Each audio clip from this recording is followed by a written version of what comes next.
यह वीडियो उन सभी भक्तों के लिए है जो सनातन धर्म, पौराणिक कथाओं और भगवान शिव की रहस्यमयी गाथाओं में रुचि रखते हैं।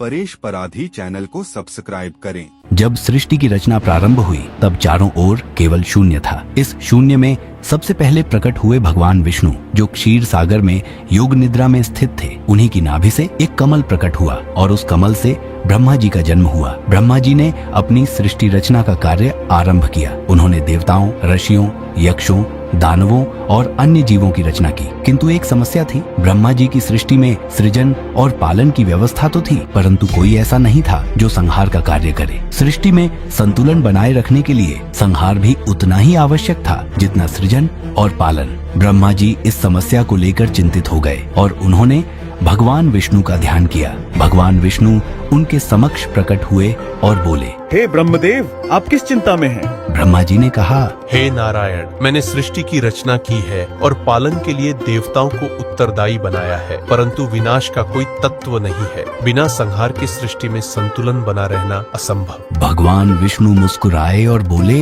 हे ब्रह्मा, संहार का कार्य करने के लिए एक महाशक्ति उत्पन्न होगी। वही सृष्टि के विनाश और पुनः निर्माण के चक्र को पूरा करेंगे। अब आपको गहन तपस्या करनी होगी ताकि वह परम शक्ति प्रकट हो। ब्रह्मा जी ने भगवान विष्णु की बात मानी और गहन तपस्या में लीन हो गए। अनेक युगों तक उनकी तपस्या चलती रही। उनकी तपस्या से एक दिव्य तेज उत्पन्न हुआ। यह तेज इतना प्रचंड था कि स्वयं ब्रह्मा जी भी इसे सहन नहीं कर पाए। तभी उस अग्नि ज्वाला से एक परम तेजस्वी पुरुष प्रकट हुए। उनके गले में सर्पों की माला थी, उनके शरीर पर भस्म लगी थी, मस्तक पर अर्धचंद्र था और उनके त्रिनेत्र से अनंत ऊर्जा प्रकट हो रही थी। उनके हाथ में त्रिशूल था और उनके स्वरूप से संपूर्ण ब्रह्मांड कांपने लगा। भगवान विष्णु ने श्रद्धा पूर्वक नमन किया और कहा, हे महादेव, आपका स्वागत है।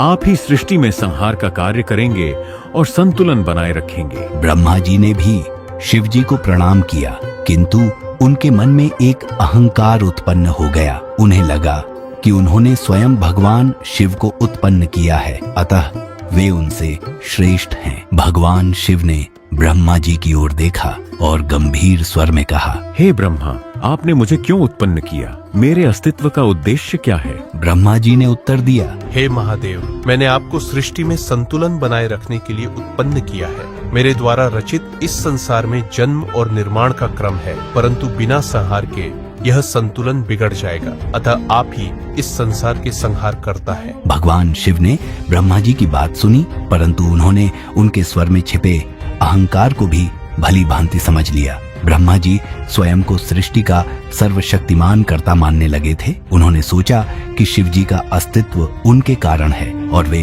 उनसे श्रेष्ठ हैं। ब्रह्मा जी ने व्यंग्यपूर्ण मुस्कान के साथ कहा, हे महादेव, आप संहार करता अवश्य है, परंतु सृजन का कार्य सबसे महत्वपूर्ण है। आपका अस्तित्व तभी तक है जब तक मेरी रचना है। यह सुनकर भगवान शिव का क्रोध भयंकर रूप धारण कर गया। उनका तीसरा नेत्र आधा खुलने लगा, जिससे अग्नि की लपटें निकलने लगी। संपूर्ण ब्रह्मांड भयभीत हो उठा। दिशाएं कांपने लगी, समुद्रों में ज्वार आने लगे और पर्वत हिलने लगे। तभी भगवान शिव ने अपनी जटाओं से एक अन्य रूप प्रकट किया। यह भयंकर और रौद्र रूप था, जिसे भैरव कहा जाता है। भगवान भैरव ने ब्रह्मा जी की ओर देखा और उनके पंचमुखों में से एक मुख को अपने नाखूनों से काट दिया। इस कारण ब्रह्मा जी के केवल 4 मुख ही शेष रह गए। भगवान शिव ने अपने हाथ में स्थित त्रिशूल को उठाया और गर्जना करते हुए बोले, ब्रह्मा, आपने अहंकारवश मुझे तुच्छ समझने की भूल की है। यह संहार ही है जो सृजन को जीवित रखता है। सृष्टि में हर चीज परिवर्तनशील है,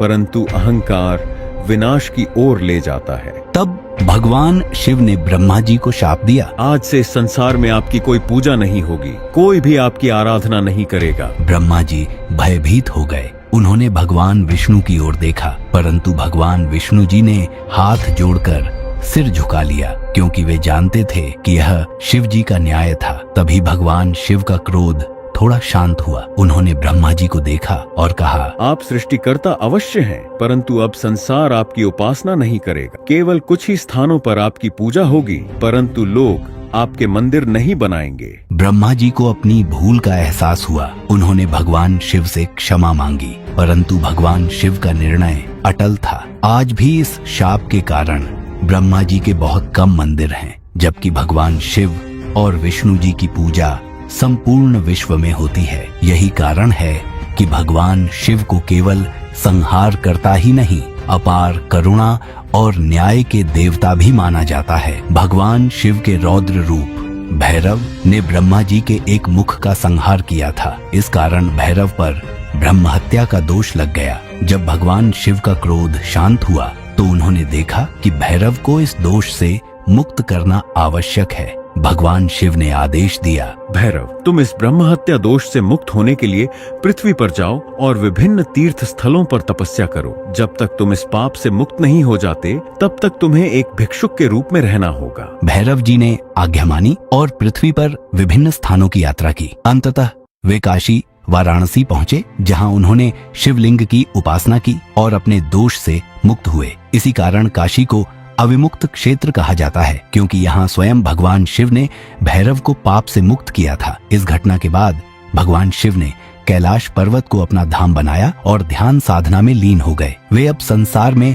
केवल तब प्रकट होते थे जब कोई विशेष घटना घटित होती थी या जब देवता और ऋषिगण उनकी आराधना करते थे। कुछ समय बाद भगवान शिव ने सृष्टि को समझाने के लिए अनेक रूप धारण किए। उन्होंने विभिन्न लीलाएं की, जिनमें अर्धनारीश्वर रूप, काल भैरव अवतार, वीरभद्र अवतार और महाकाल रूप प्रमुख हैं। इसी बीच ब्रह्मा जी ने सृष्टि की रचना में अपने दायित्व को संभाल लिया और विष्णु जी ने पालन का कार्य जारी रखा। इस प्रकार तीनों महाशक्तियों ब्रह्मा, विष्णु और महेश के कार्य पुनः संतुलित हो गए। इस कथा से यह सिद्ध होता है कि भगवान शिव केवल संहार के देवता ही नहीं बल्कि न्याय और करुणा के भी प्रतीक हैं। वे क्रोध में भी धर्म का पालन करते हैं और यदि कोई सच्चे हृदय से पश्चाताप करे तो उसे क्षमा भी प्रदान करते हैं। आज भी भगवान शिव की पूजा संपूर्ण विश्व में की जाती है, जबकि ब्रह्मा जी का केवल कुछ ही स्थानों पर पूजन होता है, जैसे कि राजस्थान के पुष्कर में स्थित प्रसिद्ध ब्रह्मा मंदिर। अगर आपको यह कथा पसंद आई हो